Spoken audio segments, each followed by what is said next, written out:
Bismillahirrahmanirrahim. Alhamdulillahirabbil alamin hamdan yuafi ni'ama wa yukafi mazidah. Allahumma sholli wa sallim ala sayidina Muhammad wa ala alihi wa sahbihi ajmain, amma ba'du. Yang kami hormati, kami muliakan, nyuwun sewu sahibul baitnya dulu ini, Kiai Haji Muhammad Suryadi sekaligus Ketua PCNU Kota Denpasar, yang kami berterima kasih melalui berkat wasilah beliau, perjuangan beliau, kami bisa berkumpul bersilaturahim dengan para saudara-saudara di Bali ini. Yang kami hormati, kami muliakan Kiai Haji Nur Hadi Al-Hafiz Roy Suryah PWNU Bali. Yang kami hormati, kami muliakan Kiai Syamsul Hadi, Wakil Ketua Tanfiziyah PWNU Bali. Yang kami hormati, kami muliakan anak agung, lurah agung, Penglisir Puri Grenceng. Mohon maaf kalau salah sebut, yang mulia. Yang kami hormati, kami muliakan Mustasyar PCNU Kota Denpasar Pak Haji Wikondo. Yang kami hormati, kami muliakan Kiai Haji Ahmad Jadi Fawaid, Mustasyar PCNU Kota Denpasar. Kami dengar juga masih keluarga Sidogiri juga ya, masih keluarga besar. Okay. Dan kami hormati, kami muliakan sedulur kami Kakanda Kiai Haji Imaduddin Usman Al-Bantani dan juga Kiai Haji Alawi Nurul Alam Al-Bantani dan seluruh saudara-saudara sekalian dari keluarga NU, keluarga PWI, keluarga muslimin muslimat dan juga wong Bali. Kita semua bersaudara.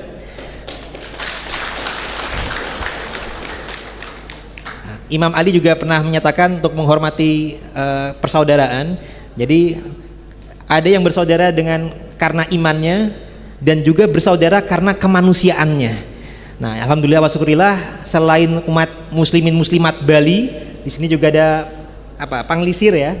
Panglisir ya. Jadi alhamdulillah kita semua ini bersilaturahim, menyambung kekerabatan, tali rasa, karena kita di Indonesia ini adalah satu bangsa, bangsa Indonesia. Yang meskipun beragam, ada yang Jawa, ada yang Madura, ada yang Sunda, ada yang Bali, tapi kita semua satu saudara dan kita meskipun berbeda tapi Bhinneka Tunggal Ika. Nah, izin juga dalam rangka Hari Santri 22 Oktober ini juga merupakan perjuangan sesepuh NU, pendiri NU yang mengeluarkan resolusi jihad perlawanan kepada penjajah Belanda di masa itu, yakni Syekh Hasyim Asy'ari. Nah, Syekh Hasyim Asy'ari ini perlu diketahui adalah kalau biasa diriwayatkan kan keturunan Sultan Pajang, Sultan Hadiwijoyo Jakatingkir Pajang. Nah, itu juga masih berkerabat, masih ada keturunan dengan Bali, masih ada keturunan dengan Banten.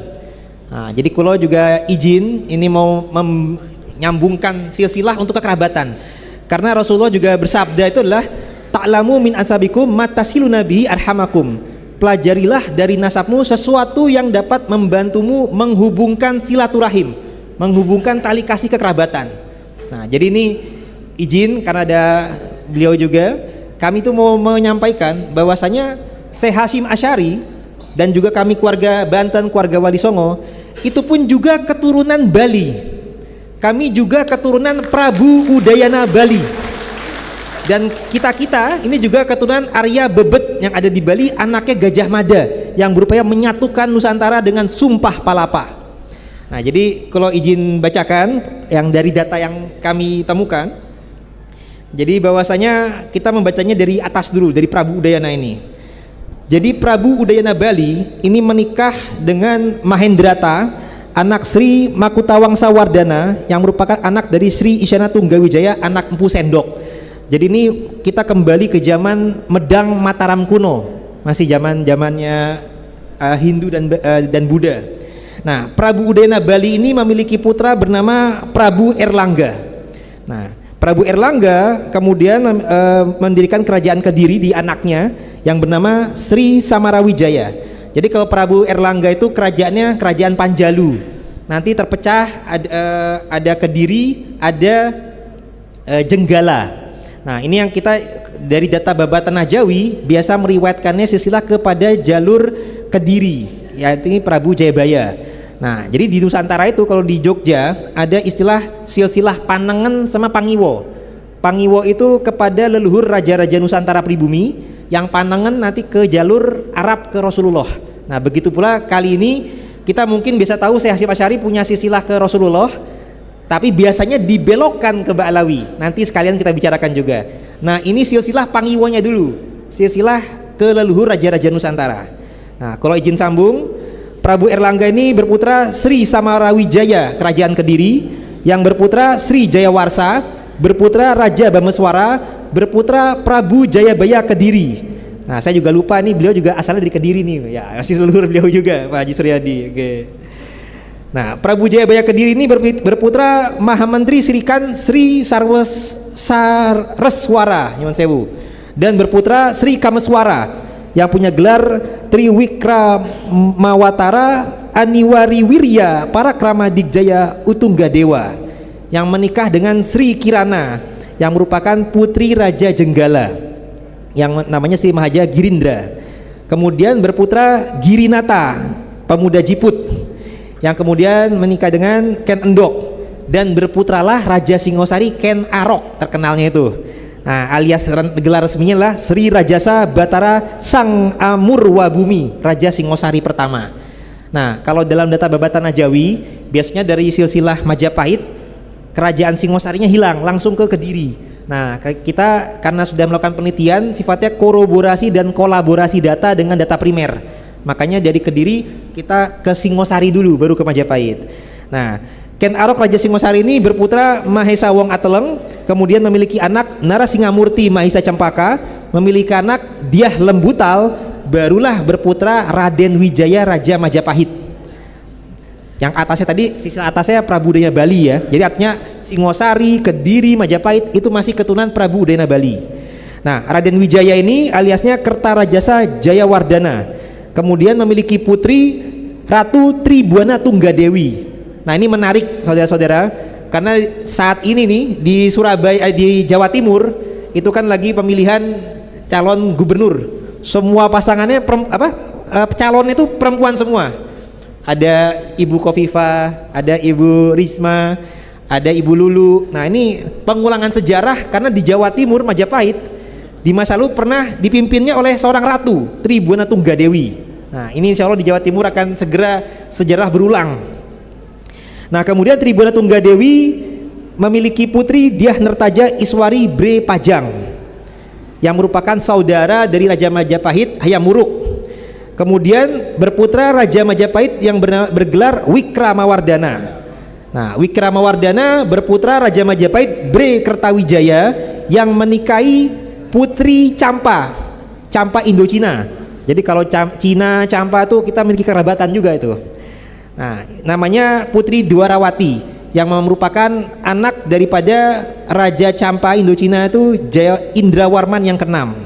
Nah, dari sinilah berputri Dewi Kaniraras Retna Pembayun Handayan Ningrat, merupakan neneknya Jaka Tingkir. Nah, jadi Dewi Ratna Kaniraras Handayan Ningrat ini menikah dengan Prabu Handayan Ningrat, berputra Kebo Kenongo, berputra Sultan Hadiwijoyo Pajang Joko Tingkir. Kemudian berputralah Pangeran Benowo I, berputra Pangeran Benowo II, leluhurnya Syekh Hasyim Asy'ari. Nah, sebelum ke Syekh Hasyim Asy'ari, Pangeran Benowo I ini juga memiliki putri selain putra. Nah, putri pertamanya adalah Ratu Mas Hartati alias Nyai Gede Wanagiri. Itu merupakan permaisuri Sultan Banten yang ketiga, Maulana Muhammad Nasruddin. Sehingga dari Sultan Abdul Mafakir Abdul Qadir, leluhur kami dari Banten, kami masih bersambung juga ke Pajang, bersambung juga ke Majapahit, ke Singosari, Kediri, atasnya pun juga bersambung ke Bali, para budayana. Nah, Pangeran Benowo I juga memiliki putri bernama Ratu Masadi Diah Banowati, merupakan ibunya Sultan Agung Mataram. Nah, jadi kalau ada yang dari Jogja, ada pindahan dari Solo dan lain-lain, kita masih saudara juga ini, sama-sama Pangeran Benowo. Nah, Sultan Agung nantinya juga di Madura memiliki menantu Cakraningrat I. Jadi kalau ada yang dari Madura nyambung kekerabatan juga itu. Nah, Kalau Banten dari garis perempuan, kalau Syekh Hasyim Asy'ari garis lakinya kepada Pangeran Benowo. Nah, cuman sekaligus saya meluruskan juga silsilah Syekh Hasyim Asy'ari. Kalau tadi kan kita sampai ke Pangeran Benowo. Ini kulo izin bacakan silsilah Hasyim Asy'ari naik ke atas garis laki sampai Pangeran Benowo sampai dengan Rasulullah, tapi sekaligus meluruskan bukan lewat jalur Ba'alawi muasal Yaman. Nah. Jadi untuk termasuk Gus Dur, termasuk Hasyim Asy'ari, ini silsilahnya pun garis lakinya ke Pajang. Jadi Abdurrahman Wahid, Gus Dur sekaligus kita bacakan bin Abdul Wahid Hasyim bin Syekh Muhammad Hasyim Asy'ari bin Kiai Asy'ari bin Kiai Muhammad Abu Sarwani bin Kiai Abdul Wahid Salatiga bin Syekh Jumali alias Mbah Tuyuhan bin Said Abdul Alim bin Mbah Mutamakin Kajen bin Syekh Abdurrahman Sambu Lasem, baru bin Pangeran Alif, dan baru bin Pangeran Benowo II alias Abdul Halim Sani alias Abdullah alias Pangeran Sumo Hadi Negoro. Nah, dari Pangeran Benowo II yang tadi kita sambungkan ke Bali, Pangeran Benowo II ini garis lakinya bin Pangeran Benowo I, bin Sultan Hadiwijoyo Jakatingkir Pajang, bin Kebo Kenongo. Nah, kalau Jakatingkir punya nama Arabnya Abdurrahman, kalau Kebo Kenongo punya nama Arabnya Abdul Aziz, bin Handayaningrat punya nama Arabnya Abdul Fatah, bin Ishak alias Raden Haryo Pandoyo alias Raja Buaya Putih alias Bajul Petak, bin Muhammad Syamsuddin Tabriz Kebungsuan, bin Syekh Jumadil Kubro alias Jamuddin Akbar Al-Husaini, bin Mahmudinil Kubro. Jadi kalau versi Ba'alawi kan langsung bin Ahmad Jalaluddin. Nah, ini kami luruskan berdasarkan data Jogja, perbandingan kolaborasi data manuskrip Nusantara dengan nakib, datanya nakib internasional. Alhamdulillah ini sudah diisbatkan oleh jalur nakib dari Irak, Mesir, dan India. Jadi dalam data Jogja, Jumadil Kubro adalah anak dari Mahmudinil Kubro. Nah, dalam data nakib internasional adalah Mahmud Nasiruddin bin Jalaluddin Hussein bin Ahmad Kabir. Jadi bukan Ahmad Jalaluddin, tapi yang benar Jalaluddin bin Ahmad. Baru bin Hussein Jalaluddin bin Ali bin Ja'far bin Muhammad bin Mahmud bin Ahmad bin Abdullah bin Ali Askori bin Ja'far Zaki bin Ali An-Naki Al-Hadi bin Muhammad Al-Jawad At-Taqi bin Ali Ar-Ridho bin Musa Al-Kazim bin Ja'far Sodik bin Muhammad Al-Bakir bin Ali Zainal Abidin bin Imam Hussein bin Ali bin Abi Thalib yang menikah dengan Sayyidah Fatimah Zahra binti Rasulullah Muhammad sallallahu alaihi wasallam. Jadi keluarga Wali Songo, Gus Dur, Syekh Hasyim Asy'ari, silsilah panangannya ke Arabnya itu lewat jalur terah waliullah, terah Rasulullah, lewat jalur muasal kedatangan Uzbek. Makanya ini sejalurnya ada gelarnya Mahdum, karena Syekh Jumadil Kubro itu kan punya anak Mahdum Ibrahim As-Samarkandi, ayah Sunan Ampel. Gelar Mahdum dan gelar Samarkand itu dari Uzbekistan, makanya bukan dari jalur Habib Ba'alawi muasal Yaman. Torikohnya pun juga jelas. Jadi Wali Nusantara ini ada dua muasal kedatangan yang dulu sempat dibelokkan oleh oknum Yaman. Padahal dalam sejarah Nusantara tidak ada satupun wali-wali kita yang bertorikoh Ba'alawiyah. Di zaman dulu tidak ada yang tawasul kepada Fakih Muqaddam, adanya kepada wali-wali yang Syekh Abdul Qadir Jalani dan lain sebagainya. Nah, dari jalur Uzbek ini menurunkan torikoh-torikoh semacam Naqsyabandiyah, Syatariyah, dan juga yang zaman dulu ada Kubrowiyah, tapi yang zaman sekarang berkembang tinggal Syatariyah sama Naqsyabandiyah. Nah, Jumadil Kubro memiliki menantu. Jadi kalau yang menurun ke Wali Songo ada dua cabang. Kalau yang keturunan garis lakinya ke jalur Sunan Ampel, Sunan Bonang, Sunan Derajat, Sunan Kalijogo, Sunan Muria, Syarif Hidayatullah, Sunan Gunung Jati yang kedua, Sunan Gunung Jati 4 Fathahilah, itu semua dari jalur Al-Kazimi Al-Husaini. Itu saudara-saudara kalau misalkan ngecek Google Image tulis Sayyid Uzbekistan, yaitu wajah-wajah fenotip ciri fisiknya mirip kita-kita, dibandingkan dengan para Habib Ba'alawi itu beda, ciri-ciri fisiknya beda.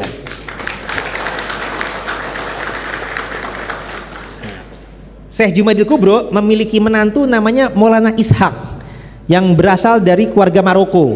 Nah, jadi itulah yang nanti menurunkan Sunan Giri, Sunan Kudus, Sunan Gunung Jati yang pertama Sayyidatul Kafi Al-Hasani, dan juga Sunan Gunung Jati ketiga Abdurrahman Al-Qadiri Al-Jalani Al-Hasani, leluhurnya Sidogiri. Jadi bukan Abdurrahman Basyeban, itu pun hasil pembelokan. Yang benar adalah Abdurrahman Al-Qadiri, menantu Syarif Hidayatullah.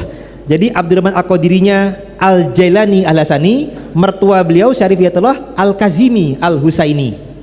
Nah, jadi ini penelitian kita ini dalam rangka meluruskan sejarah dan silsilah Nusantara. Jangan mau dibelok-belokkan. Nah, tapi kami juga mengkaji tidak hanya silsilah jalur ke Rasulullahnya, tapi silsilah Nusantaranya pun kami pelajari, nyambung ke Prabu Udayana Bali tadi. Nah, termasuk tokoh Majapahit itu namanya adalah Patih Gajah Mada. Di zaman Hayam Wuruk kan beliau memiliki sumpah palapa untuk mempersatukan Nusantara. Beliau itu ketika itu punya istri di Jawa tapi tidak berketurunan. Ketika di Bali dapatlah anak bernama Arya Bebet. Ya, Pak, itu ya sebutnya Bebet. Nah, jadi itu Gajah Mada itu juga berketurunan di Bali. Itu pun juga nanti menurunkan Syekh Hasyim Asy'ari juga. Jadi Arya Bebet ini menikah dengan ibunya adalah orang Bali. Jadi Arya Bebet yang putra Gajah Mada ini menikah dengan Niluh Ayu Rangga, putri daripada Pangeran Pasek Wanagiri. Nyuwun sewu, Pasek apa Pasek bacanya? Pasek. Oh, okay. Nah, Arya Bebet ini kemudian memiliki putra dan putri. Kalau putranya namanya Arya Tuas. Arya Tuas nanti berputra Lurah Bebet. Nah, itu berketurunan di Bali. Nah, sedangkan dari putrinya bernama Ni Gusti Ayu Wanagiri. Nah, Ni Gusti Ayu Wanagiri inilah yang menikah dengan Muslim, yakni Muhammad Syamsu Tabriz kebungsuan anaknya Syekh Jamil Kubro. Nah, kemudian berputralah tadi Aryo Pandoyo alias Said Ishak alias Pangeran Petak alias Bajul Segoro. Nah, Aryo Pandoyo ini kalau dalam data Jogja disebutnya sebagai keturunan generasi ketiga dari Gajah Mada. Nah, itu nyambungnya melalui jalur garis ibunya. Karena kalau garis lakinya berdasarkan data Tebu Ireng, data Cirebon, manuskrip Carup Kanda Carang Satus, data tinjauan sejarah Banten, bahkan data Malaysia di Kelantan sana, itu garis lakinya memang ke Rasulullah. Bahkan keluarga Pujangga Jawa masa lalu, Ronggo Warsito, itu kan juga garis laki kepada Jaka Tingkir juga. Ayah beliau pun punya gelar Sayyid Obrois, ada Sayyidnya karena penanda garis laki sisa pandangannya ke Arab, tapi bukan Yaman. Garis perempuannya ke Gajah Mada, ke Majapahit, dan juga ke Bali. Jadi tokoh Bali yang menjadi leluhur Syekh Hasyim Asy'ari ada Prabu Udayana, ada Arya Bebet. Nah, itulah leluhur Bali yang menjadi sesepuh Syekh Hasyim Asy'ari. Leluhur warga NU, juga leluhur warga Banten, Cirebon, dan Wali Songo lainnya. Nah, jadi itulah silsilah itu sesuai dengan sabda Rasul dipelajari untuk nyambung silaturahim, nyambung kekerabatan, untuk kita menyambung kekompakan. Bukan disalahgunakan untuk berlaku rasis, sombong, merendahkan yang lain, maka itu menyalahgunakan kaidah ilmu nasab. Kami sangat prihatin akan kaum-kaum dari oknum-oknum kalangan Habib Ba'alaihi Wasalaman. Nah, kalau oknum itu kan semestinya sedikit. Kami menyangkannya kok ini malah banyak yang berlaku zalim dan salah ini. Bahkan kami juga kemarin ngobrol-ngobrol ada yang bersaksi, tanpa kami sebut nama, perlakuan rasis. Jadi kalau kalangan mereka tuh disebutnya jamaah, kalau yang di luar jamaah itu rasis lah ibaratnya. Padahal dalam Islam itu tidak diajarkan demikian. Sesuai dengan firman Allah, Inna akramakum indallahi atqakum. Yang paling mulia di sisi Allah itu adalah karena ketakwaan, bukan karena nasab. Nah, nasab itu sekedar untuk kita saling kenal mengenal, saling nyambung silaturahim. Kemuliaan itu bukan karena nasab tapi karena ketakwaan. Dan Allah juga akan mengangkat derajat orang yang beriman dan berilmu. Tapi tetap kita menghormati tokoh-tokoh yang lebih sepuh, tokoh-tokoh penguasa daerah yang memang keturunannya tetap kita hormati. Tapi bukan kemudian kita jangan mau dijajah atau direndahkan dengan masalah hanya karena keturunan. Apalagi oleh keturunan pendatang imigran Yaman. Nyuwun sewu, ini kan hari santri tanggal 22 Oktober dicanangkan resolusi jihad oleh Syekh Hasyim Asy'ari. Padahal di tahun-tahun sebelumnya, tahun 1934 sudah ada Sumpah Pemuda Arab untuk berkolaborasi sebagai satu bangsa. Nah, kalau orang-orang Arab kita nggak begitu masalah dengan para masayih dan lain-lain, karena memang di masa-masa pasca resolusi jihad itu kan berlanjut kepada perang di Surabaya 10 November 1945. Tetap ada orang-orang Arab dari jalur masayih yang turut berkontribusi dari segi jurnalis dan lain sebagainya. Tapi yang kami sayangkan, para Habib Ba'alawi muasal Yaman yang zaman sekarang ngaku-ngaku berjasa di negeri ini, masa itu pada kemana? Mereka tidak ada yang ikut berjuang dalam 10 November 1945. Padahal di Surabaya itu ada makam Boto Putih Bifakih, ada makam Ampel, banyak orang-orang Ba'alawi, tapi tidak ada satupun yang turut berjuang dalam perang pahlawan 10 November 1945. Bahkan di 22 Oktober ulama pribumi kita, ulama Syekh Hasyim Asy'ari mengeluarkan resolusi jihad, sedangkan kalangan Habib Ba'alawi muasal Yaman di masa lalu malah mengeluarkan fatwa haram kalau melawan penjajah. Contohnya Habib Utsman bin Yahya, mufti Betawi.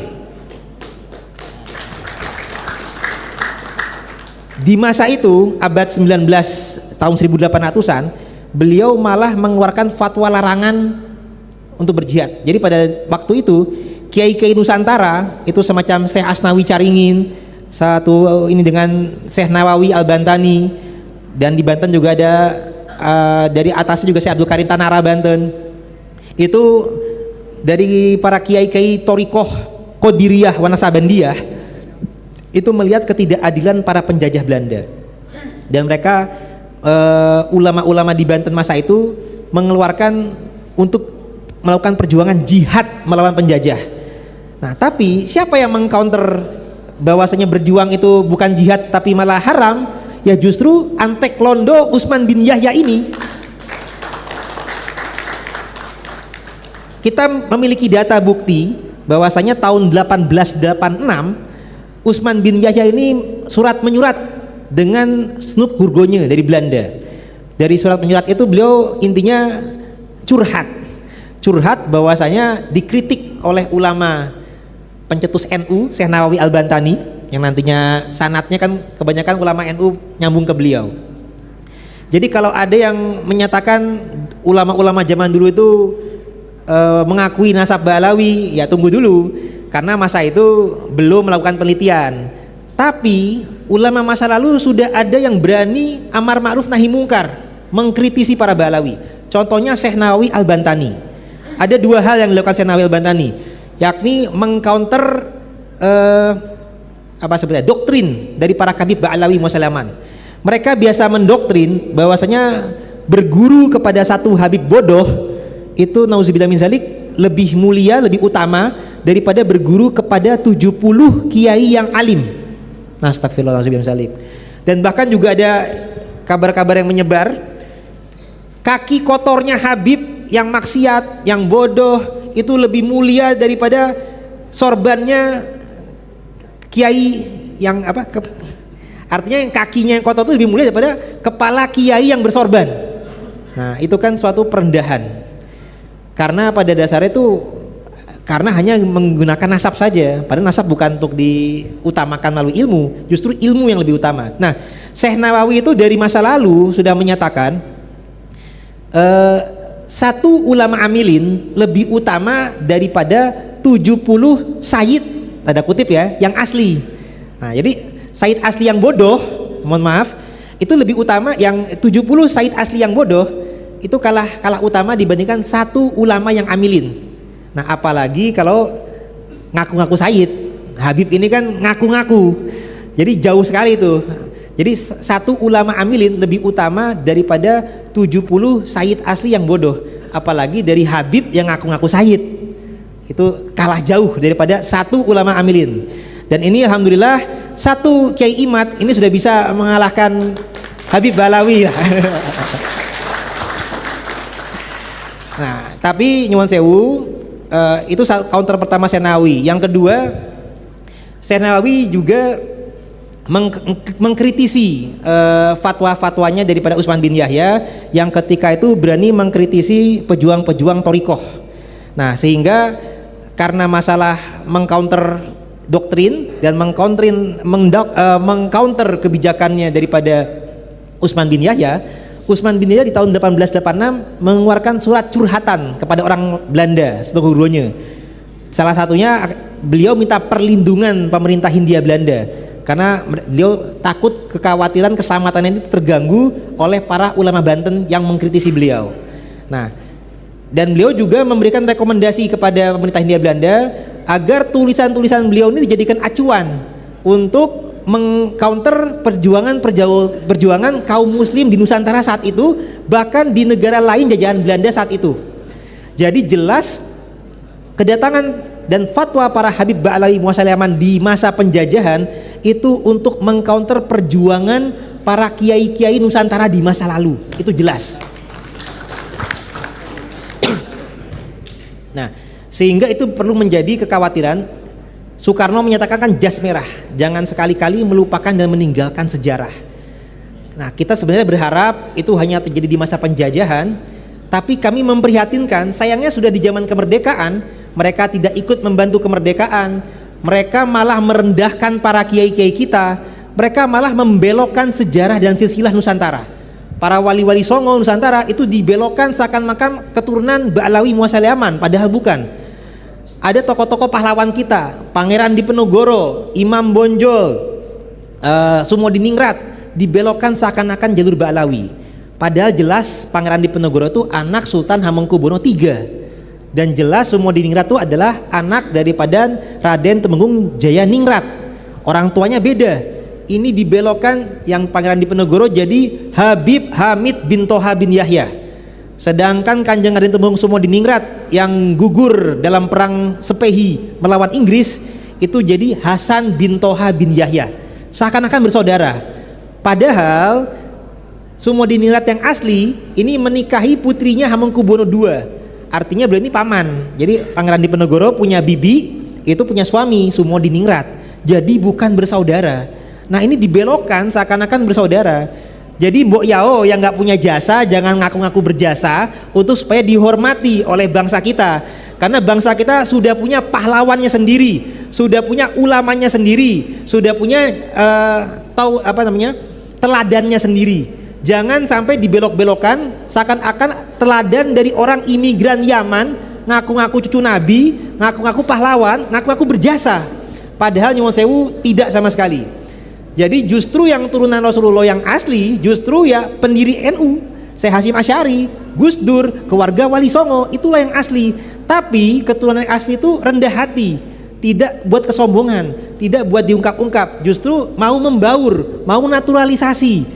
Gelarnya pun juga tidak pakai ada Said tapi pakai Raden, ada pakai Lora, ada pakai Emas, pakai Tubagus, bahkan ada yang nggak pakai gelar sama sekali, ada yang gelar Kiai atau Gus. Itu semua karena membaur, asimilasi, akulturasi menjadi satu bangsa, bangsa Nusantara, bangsa Indonesia. Mungkin lebih kurangnya kalau saya itu dulu. Nah, nanti lanjutan lainnya bisa diperdetail oleh beliau-beliau. Lebih kurangnya saya ini mohon dimaafkan. Wallahul muwaffiq ila aqwamit thoriq. Assalamualaikum warahmatullahi wabarakatuh.